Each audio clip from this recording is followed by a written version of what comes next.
మన దేశానికి రాష్ట్రపతి ఒక గుండెలాంటివారు. మరి ఒకవేళ ఆ గుండె కొట్టుకోటం ఆగిపోతే దేశమేమైపోతుంది? దాని నడక ఆగిపోతుందా? ఈరోజు మనం మన రాజ్యాంగంలో ఉన్న ఒక చాలా చాలా కీలకమైన అంశం గురించి తెలుసుకోపోతున్నాం. ముందుగా మనం ఎదుర్కొనే ఆ అతిపెద్ద ప్రశ్నేంటో చూద్దాం. ఇది మామూలు ప్రశ్న కాదు, మన దేశ భవిష్యత్తుకు సంబంధించిన ఒక పెద్ద సవాల్. మన విశ్లేషణకు మూలమైన ప్రశ్న ఇదే. ఒకవేళ దేశప్రథమ పౌరుడు, త్రివిధ దళాలకు అధిపతి తన బాధ్యతలను నెరవేర్చలేకపోతే ఆ ఏర్పడే అధికార శూన్యతను ఎవరు భర్తీ చేస్తారో? అంటే ఇది ఏదో ఊహించుకోవాల్సిన విషయం కాదండి, నిజ జీవితంలో ఎప్పుడైనా జరగొచ్చు.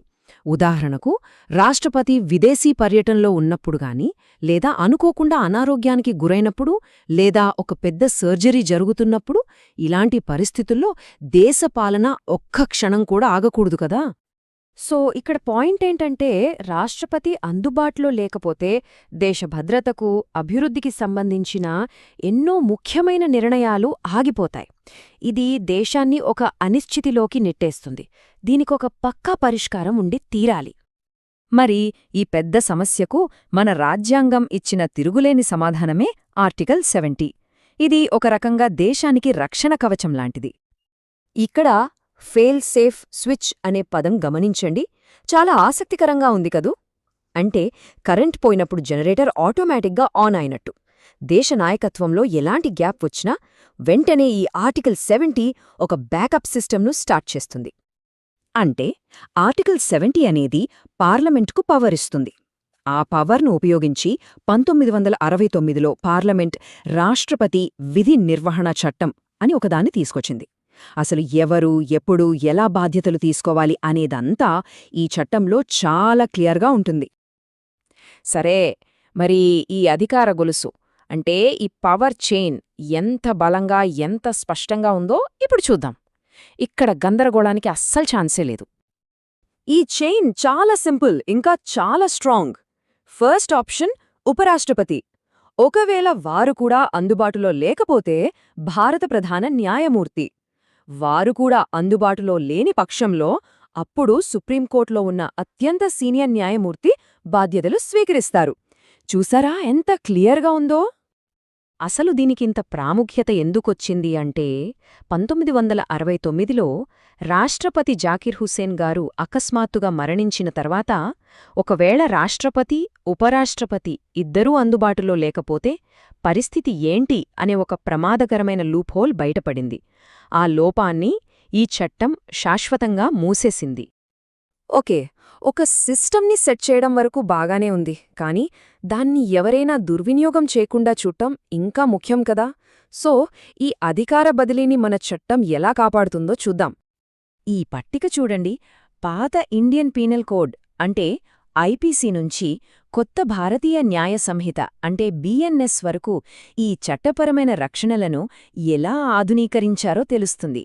ఉదాహరణకు రాష్ట్రపతిగా నటించడం లాంటి నేరాలకు సంబంధించిన సెక్షన్లు ఎలా మారాయో, శిక్షలు ఎంత కఠినతరమయ్యాయో గమనించవచ్చు.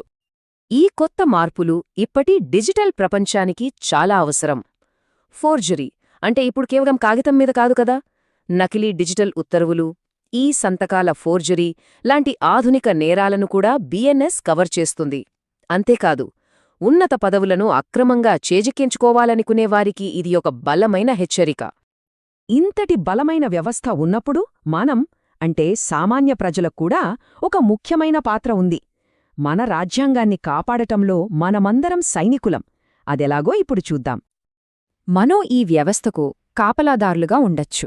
ఏవైనా నకిలీ ఉత్తర్వులు కనిపిస్తే బయటపెట్టడం, వ్యవస్థను దుర్వినియోగం చేస్తున్నారన్న అనుమానం వస్తే సమాచార హక్కు చట్టం అంటే ఆర్టీఐ ద్వారా వివరాలు అడగవచ్చు. ఇంకా పెద్ద సమస్య అనిపిస్తే ప్రజా ప్రయోజన వ్యాజ్యం అంటే పిఐఎల్ వేసి న్యాయస్థానాన్ని ఆశ్రయించవచ్చు. మన రాజ్యాంగాన్ని కాపాడగలిగే శక్తి ఇది. వ్యవస్థను కాపాడటం ఎంత ముఖ్యమో, దానితో ఆడుకోవాలనుకునే వారికి గట్టి హెచ్చరికలు పంపడం కూడా అంతే ముఖ్యం. ఇప్పుడా పరిణామాలు ఎంత తీవ్రంగా ఉంటాయో చూద్దాం. అధికారం లేకుండా రాష్ట్రపతిగా నటిస్తే, లేదా ఆ పదవిని దుర్వినియోగం చేయాలని ప్రయత్నిస్తే బిఎన్ఎస్ చట్టం ప్రకారం ఏకంగా 7 సంవత్సరాల జైలు శిక్ష. ఇది ఏమాత్రం చిన్న విషయం కాదు. ఇక అన్నిటికంటే తీవ్రమైన నేరం రాజ్యాంగబద్ధమైన అధికార బదిలీ ప్రక్రియను అడ్డుకోవడం. ఇది దేశద్రోహంతో సమానం. అందుకే దీనికి శిక్ష జీవిత ఖైదు వరకు ఉంటుంది. దేశం యొక్క స్థిరత్వంతో ఆడుకుంటే చట్టమూరుకోదు. సో ఫైనల్గా ఈ మొత్తం విశ్లేషణలో మనం తెలుసుకున్నది ఒక్కటే: వ్యక్తులు మారుతూ ఉండొచ్చు, కాని వ్యవస్థ మాత్రం ఎప్పటికీ ఆగదు. ఈ స్లైడ్ మీద ఉన్న 0 అనే సంఖ్య ఉంది చూడండి, దీనికి చాలా పవరుంది. 50 సంవత్సరాలకు పైగా ఆర్టికల్ 70కి ఒక్క చిన్న సవరణ కూడా చేయాల్సిన అవసరం రాలేదంటే ఆలోచించండి, మన రాజ్యాంగ నిర్మాతలు ఎంత ముందుచూపుతో దీన్ని రూపొందించారో. ఇది ఒక పరిపూర్ణమైన ఏర్పాటు. చివరిగా ఈ ఒక్క వాక్యం గుర్తుంచుకోండి: దేశం ఒక్క సెకను కూడా నాయకుడు లేకుండా ఉండకూడదు. రాష్ట్రపతి ఆగితే వ్యవస్థ ఆగదు. అదే ఆర్టికల్ 70 శక్తి.